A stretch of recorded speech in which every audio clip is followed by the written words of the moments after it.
कोविडच्या संदर्भात गडचिरोली जिल्ह्याचा मी दौरा केला आहे। पहिल्यांदा सिव्हिल हॉस्पिटलला आम्ही त्या ठिकाणी गेलो आणि एकूण वैद्यकीय दृष्ट्या काय परिस्थिती आहे ती सिव्हिल सर्जन आणि इतर डॉक्टर्सची भेट घेऊन ती देखील समजून घेतली आहे। त्या ठिकाणी दवाखान्याची पाहणी देखील आम्ही केलेली आहे। काही पेशंट्स जे आहेत त्यांना देखील भेटलेलो आहे आणि मग माननीय जिल्हाधिकाऱ्यांच्या कार्यालयामध्ये आता या ठिकाणी एक बैठक झाली आहे की ज्याच्यामध्ये आम्ही जिल्हाधिकाऱ्यांची भेट घेऊन आणि एकूण या जिल्ह्यातली कोविडची परिस्थिती काय आहे ती देखील जाणून घेतली आहे। मुळातच आता असं लक्षात येत आहे की गडचिरोली जिल्ह्यामध्ये जो इन्फेक्शनचा दर आहे तो अजूनही 20% वर आहे आणि आता जिल्हा प्रशासन प्रयत्न मोठ्या प्रमाणात करताना दिसत आहे। वेगवेगळ्या व्यवस्था देखील उभ्या केलेल्या आहेत। आत्ता तरी जी काही माहिती माझ्यासमोर आली त्यानुसार बेडची उपलब्धता आहे ती थोडी स्कॅटर्ड असली तरी बेडची उपलब्धता आहे। सुरुवातीला जो काही ऑक्सिजनचा एक मोठा शॉर्टेज होता आता ती परिस्थिती नाही असं मला जिल्हाधिकाऱ्यांनी सांगितलं आणि त्यांनी हेही सांगितलं की काही PSA प्लांट्स बसवण्याचा देखील त्यांचा प्रयत्न आहे।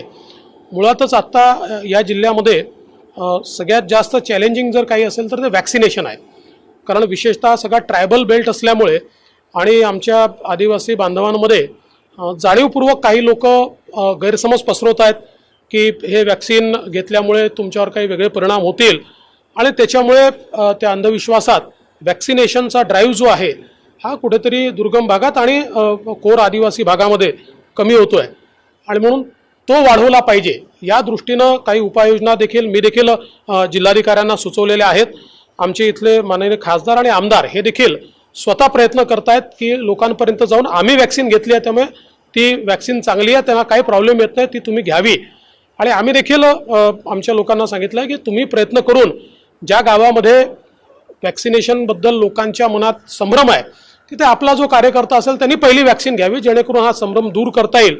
अशा प्रकारचे देखील निर्देश आम्ही त्या ठिकाणी दिले आहेत। त्यामुळे एकूणच प्रशासन जो प्रयत्न करत आहे त्या प्रयत्नात आपल्याला मदत कशी करता येईल हा देखील आमचा प्रयत्न आहे। मला असं वाटतं की आता या ठिकाणी एक अजून महत्त्वाची बाब आहे की आमच्या खासदार साहेबांनी जे लक्षात आणून दिलं आहे इथे एक मेडिकल कॉलेजच्या संदर्भात आता केंद्र सरकारच्या एकूण ज्या प्रायोरिटी लिस्ट आहेत त्या लिस्टमध्ये गडचिरोली आहे। त्यामुळे गडचिरोलीचा मेडिकल कॉलेजचा प्रस्ताव जर राज्य सरकारने लवकरात लवकर केंद्र सरकारकडे पाठवला तर आम्ही देखील त्याचा केंद्र सरकारकडे पाठपुरावा करून गडचिरोलीमध्ये मेडिकल कॉलेज व्हावं अशा प्रकारचा एक प्रयत्न हा निश्चितपणे येत्या काळामध्ये आम्ही करू। आपण जो प्रश्न या ठिकाणी विचारला या संदर्भात स्वतः माननीय उच्च न्यायालयाने देखील नाराजी व्यक्त केली आहे की वजनदार मंत्र्यांनी सगळं आपल्या जिल्ह्यात घेऊन जायचं हे काही योग्य नाही आहे। त्यांचाही जिल्हा महत्त्वाचा आहे पण त्यासोबत ते एका जिल्ह्याचे किंवा तालुक्याचे मंत्री नाही आहेत, ते महाराष्ट्राचे मंत्री आहेत आणि म्हणून महाराष्ट्राच्या इतरही जिल्ह्यांचा विचार त्यांनी केला पाहिजे आणि विशेषतः ट्रायबल जिल्हे असतील, दुर्गम भाग असेल अशा जिल्ह्यांचा अधिक विचार हा मंत्र्यांनी केला पाहिजे असं आमचं मत। देखिए आज गडचिरोली में कोविड की परिस्थिति का जायज़ा लेने के लिए हम लोगों ने दौरा किया। सिविल हॉस्पिटल में हम गए, वहाँ पर सारे हेल्थ एडमिनिस्ट्रेशन की तरफ से हमको ब्रीफिंग किया गया और क्या क्या चीज़ें की जा रही है बताया गया। जिलाधीश के यहाँ पर भी एक बैठक हुई जिसमें कुल मिलाकर कोविड की परिस्थिति का आकलन हुआ। अभी यहाँ पर जो हमारे इन्फेक्शन का रेट है वो 20% से ऊपर है, तो वो काफ़ी ज़्यादा है। उसको कम लाने के लिए टेस्टिंग ठीक हो रहा है लेकिन यहाँ पर RT-PCR टेस्टिंग की क्षमता कम है, उसको बढ़ाने की आवश्यकता है, तो उसके बारे में भी विचार चल रहा है या कुछ मशीनरी भी ऑर्डर की ऐसा मुझे बताया गया है।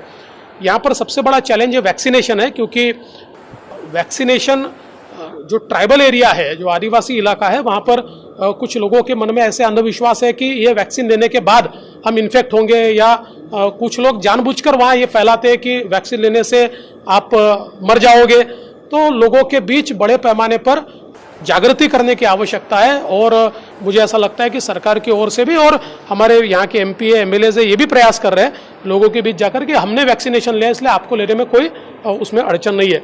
एक और चीज़ मुझे लगता है कि केंद्र सरकार ने जो आकांक्षी जिले जो तय किए उसमें गढ़चिरौली भी आता है और विशेष रूप से ऐसे जिलों में मेडिकल कॉलेज होना चाहिए।